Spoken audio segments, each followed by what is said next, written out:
Hey everyone, my name is Sean Deveney with Heavy.com Sports, here to talk some NBA. We've got a full slate of things. It's a busy time in the league. I've got Steve Bulpett, longtime NBA insider, now our NBA insider, who just came out with the story on Wednesday, and you talked to a lot of people about the big topic heading into the trade deadline. That's Ben Simmons, Steve. What's some of your takeaways from that, from the number of people that you spoke with? I think the first takeaway is that there was not a lot of diversity in terms of opinion. Everybody was pretty well on the same page, and I talked to people, very close to Ben, and even like I said in the thing, I believe even those who are quite bullish on Ben and his talents and his future and all that. They see the issues with can he be traded, his value, how difficult it is to fit that kind of money onto your salary cap, onto your salary structure for a guy who has some clear flaws in his game. And so I think it's I was struck by how people were kind of looking at things the same way. Yeah, the weird thing to me is that you've been around, I've been around. I've found that when there's a star player, there's always a GM or a coach who says, "I can get through to that guy. I'm the one who can get. Let's get him here. We can crack this guy. We can make him everything that he should be." It didn't sound like you found like there's a lot of GMs out there who say, have that opinion, who think, yeah, we can get this out of him. That's a little strange for a 25-year-old, isn't it? Yeah. Well, and I think the reason for that is you look at who he's been coached by. Brett Brown, again, who's known his family since before Brett was born, and certainly catered to Ben. I think perhaps to his detriment. And then you come in with Doc Rivers, known as a tough guy in a lot of ways, but also a player's coach. So you can say, well, Brett didn't play in the NBA, but Doc Rivers obviously did, and has won a championship, and that didn't work. That wasn't, and look, we're talking about what Ben Simmons' attitude is vis-a-vis authority.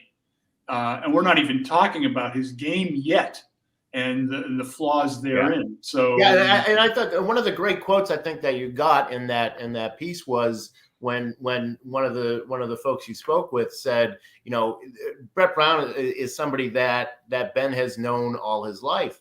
And if you're not going to play hard, if you're not going to, put in that work ethic for Brett Brown, somebody you've known, your family knows, then who are you going to do it for? I thought that was pretty interesting. Yeah, but the thing that comes back that I think is evident throughout the story is that people believe that Ben's been enabled. That word kept coming back a lot. So, but then again, when he gets challenged, there were a couple things that I've heard since this story. I mean, it was funny. Like you post something and then more sources come out of the woodwork and the phone rings. But like there are stories about, Ben, like a coach saying at halftime, "Hey, Ben, you need to do this here." And Ben just snapping, so, doesn't work well necessarily when his tush is being kissed.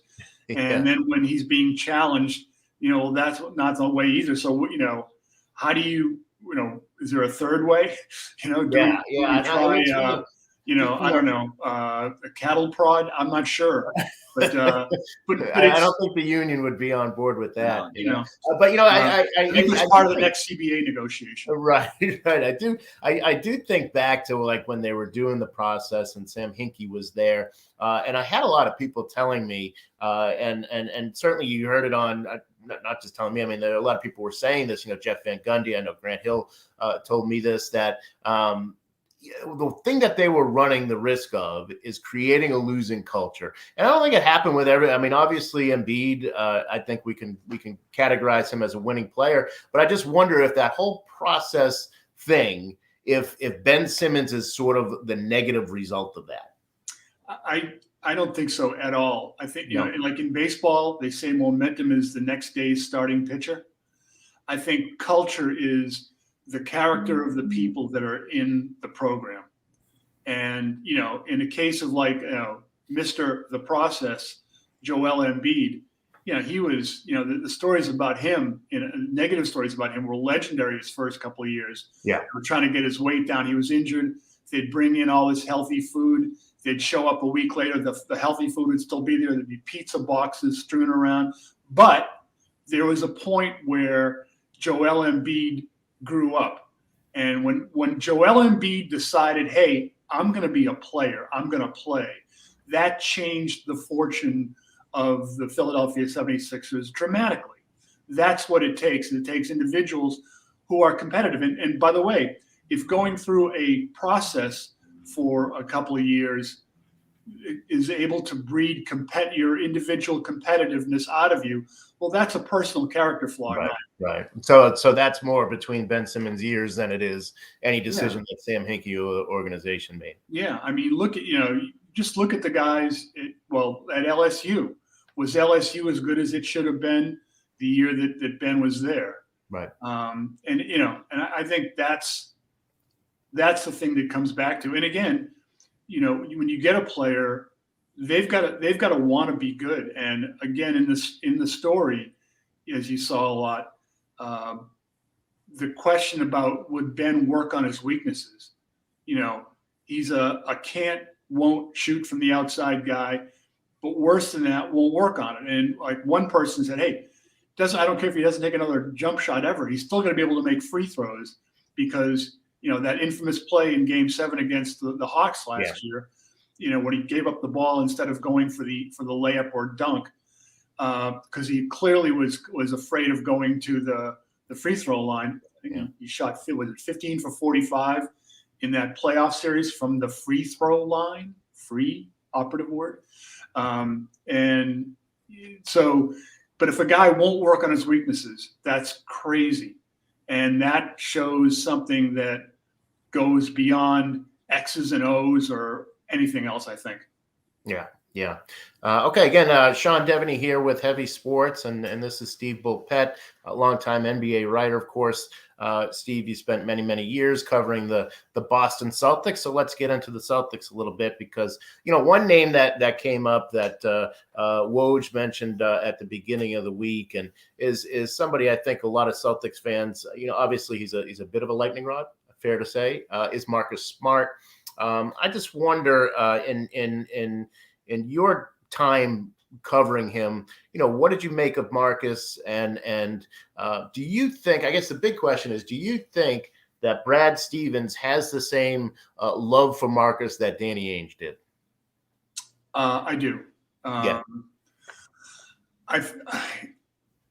wonder if Marcus is best suited to the role he's in, as the starting point guard, because it's clear that Jason Tatum, Jaylen Brown really need a Lonzo Ball, Chris Paul type point guard and the problem with that is the Chris Paul, Lonzo Ball type point guard. That group is pretty much limited to Chris Paul and Lonzo Ball. There aren't a whole lot of those type of guys around. But Marcus does stuff for you that you need done, does the dirty work, is on the floor, all those things, and is not he's not a bad outside shooter, but you can question his shot selection at times. Yeah. But he's got that, he's going 100 all the time, for better or for worse. But I think he's got big value there. And my impression of Marcus, though, was that when Danny Ainge was there was no way he was going to get traded. I don't know that applies to Brad Stevens. I think that as he's starting to look at, what he can actually do with this roster, what might actually, get him to where he needs to be, that maybe Marcus, in terms of value around the league, because as you mentioned, he does have some value. There's things that he does that other teams look at and say, okay, we could use that. Marcus is one of the few guys, I think, that around the league on this roster, they'll say, yeah, we'll give you something for him. Yeah, I was just going to say that I think if Marcus's name is being put out there by the Celtics in trade discussions, it is for the fact that he does have value out there. And look, a successful NBA trade for your team is if you get another team to do something stupid for you. Yeah. And but you've got to give them you've got to give those other teams the at bats. It's like if 2 out of 100 of those trade talks yields something where you get a big return, the other team does something stupid. It's a terrible batting average, but you're a Hall of Famer as a GM. So you got to keep putting that stuff out there. But yeah, I think the point I think you might be getting toward is that Marcus Smart is viewed around the league. And I think I remember writing this in the last couple of years. I think people would be surprised at how he's viewed around the league in terms of his value. Teams really, I'm trying to phrase this the right way without getting anyone in trouble. There are really, really good teams in the NBA that would love to get their hands on Marcus Smart because he is like one of those ultra complementary pieces. He's a Draymond Green type. In fact, I remember a couple of years ago writing that story, writing a column about that, talking to Draymond, and joking with him about how, and Draymond totally agreeing that, yeah, he sees a lot of himself in Marcus Smart. They're that kind of lunatic player who sometimes, steps over the edge, and you got to be able to deal with that. But is that kind of effort guy who's going to, stick his nose in and make plays. Yeah, and if you're only looking at the numbers, then you're not really getting the full picture of what he's bringing to you. Yeah, right. Exactly, Sean. One team that I've heard has been interested in Marcus Smart previously, at least before Neil O'Shea got fired, was Portland. I wonder if there's something to be done there. Just when you look at Portland, you look at the Celtics. If the Celtics were to package, a pick with Marcus and maybe Al Horford, you'd have enough salary there where you could get back a CJ McCollum. You'd have to have another salary in there like a Covington or Nurkic, some kind of expiring contract. I don't think the Celtics are in position to take back a lot of money. But that's the sort of thing that, if the Celtics could get that kind of upgrade, in terms of a player who could at least spread the floor with the shooting. I think obviously they need a playmaker, like you say, and McCollum's not a pure point guard. I think we can all agree on that. But somebody could at least spread the floor. I don't know. It's something to think about.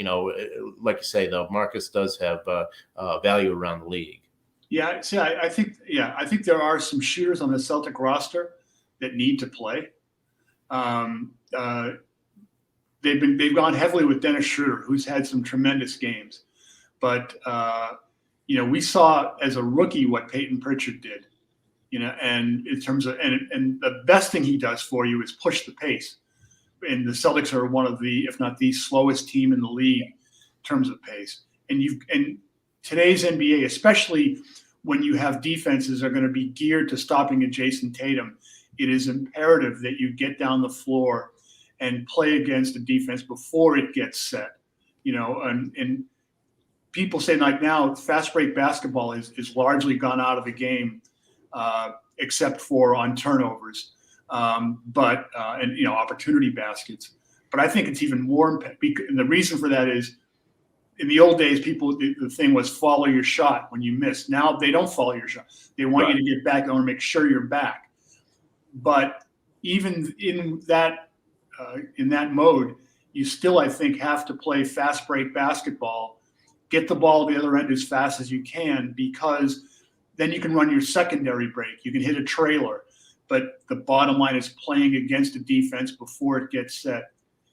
If you look at the major difference in the game between the 70s and into the 80s and now, it's that defenses are much more sophisticated. Yeah.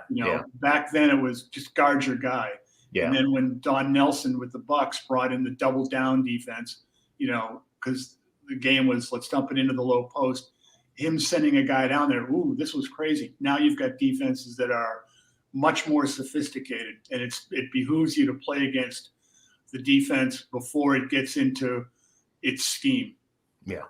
Okay. Well, I'm Sean Deveney with Heavy.com Sports. This is Steve Bulpett, longtime NBA writer. We're talking a little NBA. We're going to change gears for one last segment here on the Lakers, who, Steve, have gotten a few headlines recently. Not the most positive ones. Obviously Frank Vogel is somebody who's been around the league.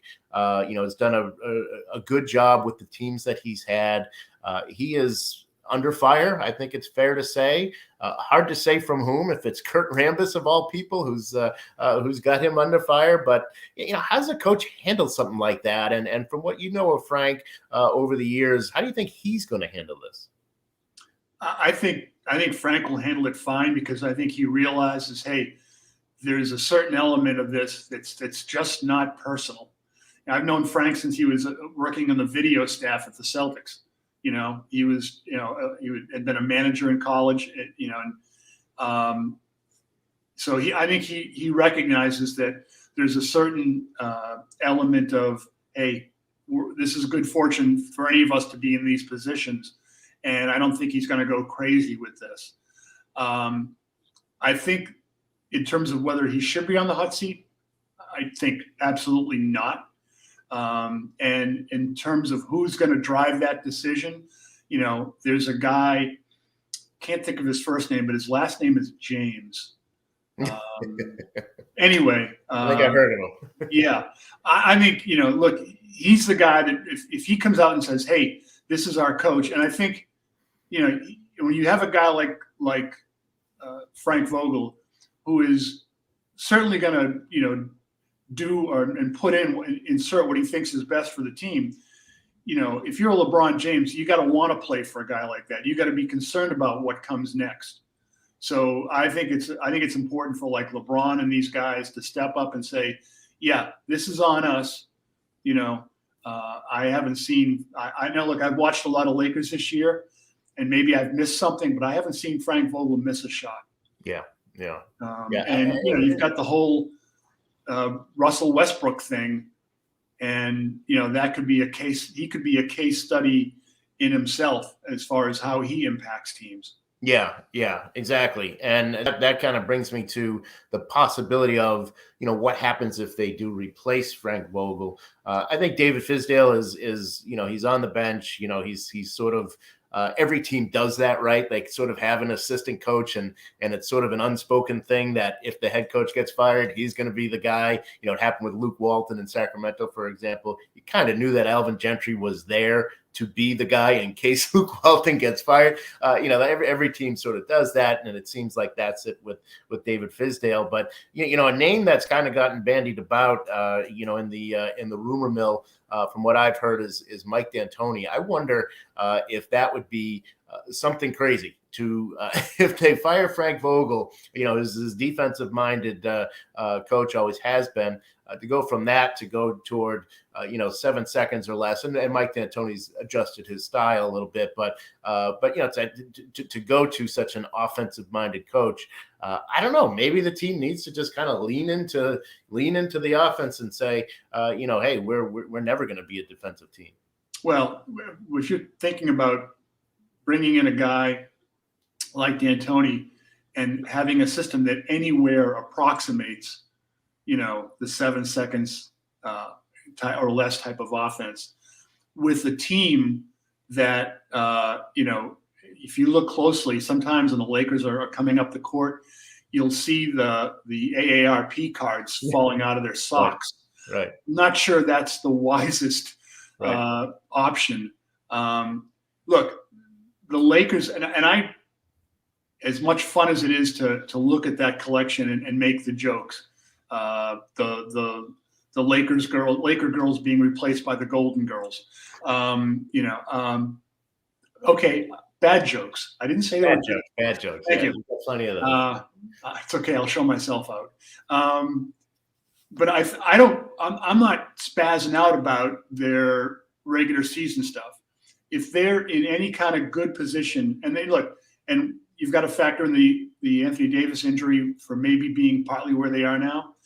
But I'm not going crazy about their regular season, because all they got to do, that team, the playoffs is different. It becomes more of a possession game, and they've got guys who can win a possession game.